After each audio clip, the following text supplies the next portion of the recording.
Stop wasting hours applying to ghost jobs that don't even exist, or sending out generic resumes that get completely lost in corporate filing systems. So today I'm going to show you how to take control of your job search using RebootForge. We're going to build a powerhouse resume, bypass the noise, and prepare for a real interview. Alright, so let's go ahead and get signed in. And once you get signed in, it's going to take you to the dashboard. So this is where you're going to see all of your base resumes, your tailored resumes, your applications, how many you've done today. So we do have a fair use limit of 30 resumes per day on the particular plan that I'm on, right? And as you can see, I do have a couple of tailored resumes. So let's go ahead and let me show you how to create a base resume. So we're going to go to new resume, and let me go ahead and grab the information.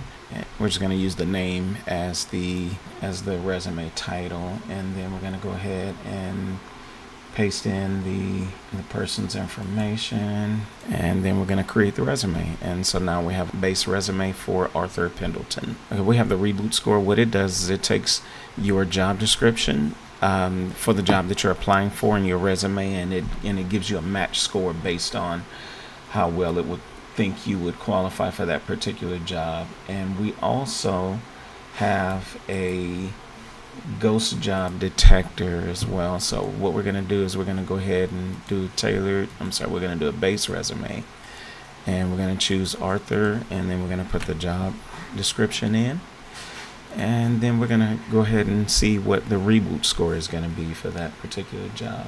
Alright, and so he's an 82% match for the job. This candidate is exceptionally well qualified with deep specific experience in luxury jewelry retail management. And the ghost job detector gave this a 90 out of 100, so it's low risk. And then if you go down, you'll see a score breakdown and why it scored the way that it did score. So the candidate skill match was 100 out of 100. The experience level was 45 out of 100. And that's because the candidate is significantly overqualified, and they possess 20 years of multi-unit leadership experience for a role requiring only 3 to 5 years. Industry alignment, 100 out of 100. Keyword ATS, 95 out of 100. So if we were to actually run this is a base resume, this wasn't a tailored resume. If we were to actually run this as a tailored resume, then the ATS score would probably improve. And leadership impact, 100 out of 100. And for top recommendations, address the significant overqualification directly in the cover letter, and tailor the summary to focus more on a single unit excellence and hands-on leadership, and quantify achievement in the most recent regional floor lead, and explicitly list any point of sale or business analytics software you're proficient with. So you can actually take that information, and when you tailor a resume, you can actually include some of that information in there. So what we're going to do now is let's go ahead and tailor that specific resume for that job. So we're going to select Author again, and the title is going to be that, and then the company name, and we're going to go ahead and drop that in there. We can do a URL if we want to for this particular example. We're not going to do the URL, but we are going to put the job description in, and it's going to tailor the resume as well as the resume cover. Alright, and so we have our tailored resume. And say, for instance, if there's something in there that you don't want, make sure that you always go through, the resume, and you edit. If there are things in there that you don't like, you can take them out. If there are, things that maybe we forgot to add in, you can always add those items in. And then you do have the cover letter as well. So same thing, you can go through and you can edit it. Okay, so we have our resume. Let's go back to our reboot score and see if we can get higher than what we got the last time. So we're going to go to tailored resume, and then we're going to go there, and then we're going to click on get my reboot score. Alright, and it's a little bit higher. I think the first time it was around 82, this time it's an 85, and it's still going to be the overqualified on this one, so it gave him 70 out of 100.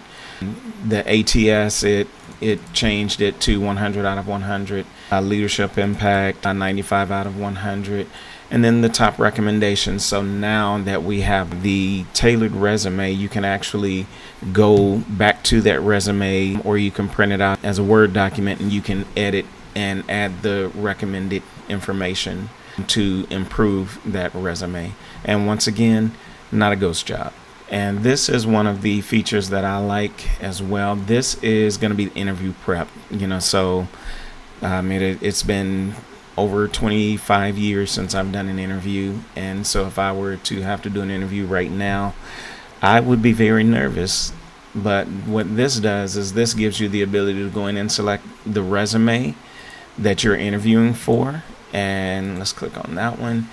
And we usually, when I worked there, we did behavioral. If you're not sure, you can always click general, or you can do phone, whatever the case is. So let's go behavioral. And you can paste in the job posting. Let's go ahead and do that.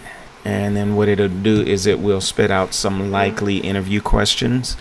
That way so you can practice before your actual interview.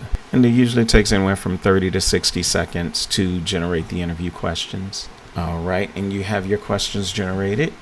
And for this specific job, it's going to give you a list of potential interview questions.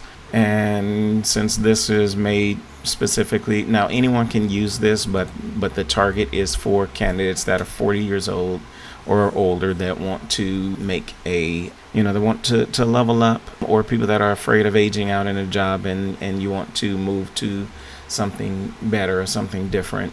But we have the 40 plus candidate questions. So, you built an impressive 16-year career at, whatever. What prompted you to seek a new opportunity after such a long and successful tenure, and what are you specifically looking for in your next leadership role?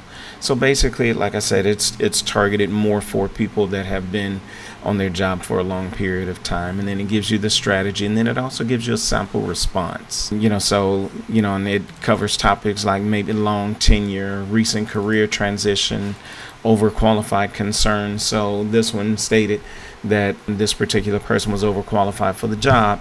So this is something that they can refer to. Hey, your background includes a multi-store mentorship and district level responsibilities. This manager role is focused on a single location. What attracts you to this specific scope, and how would you plan to keep yourself challenged?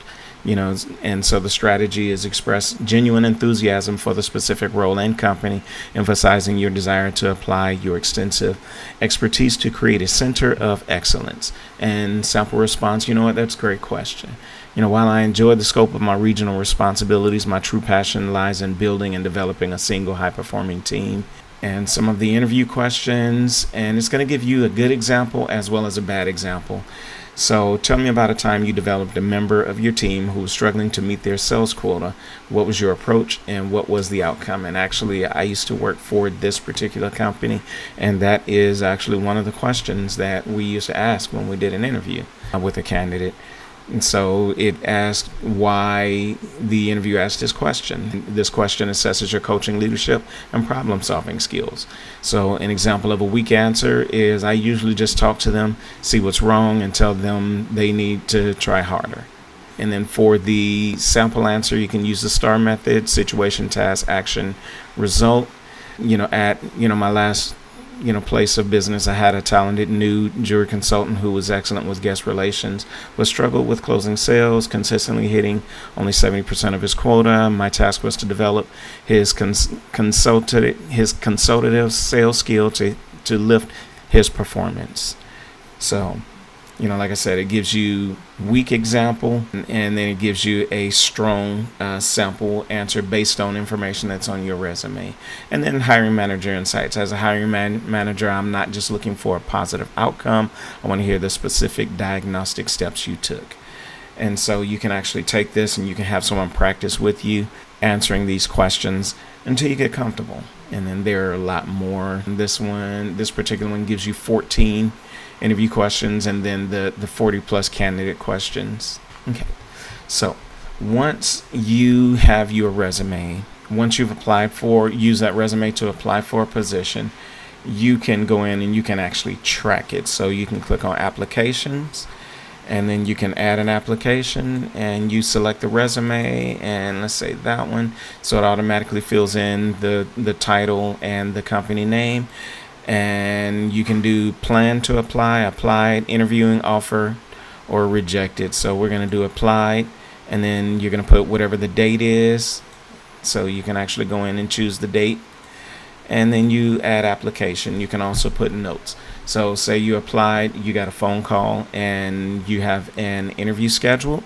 You can come back in, and you can click on that. You can go through and you can click interviewing, put your notes, hey, interviewing with so and so and so and so, and on whatever date, and then save. This way you can track all of your applications. You can see who's ghosting you. You can see who's calling you back. All right, and so that is going to be it for this walkthrough. Don't let your job search stay stuck in a black hole. Head over to RebootForge right now, set up your profile, and start targeting real active jobs with a resume that actually commands attention. The link is in the comments below.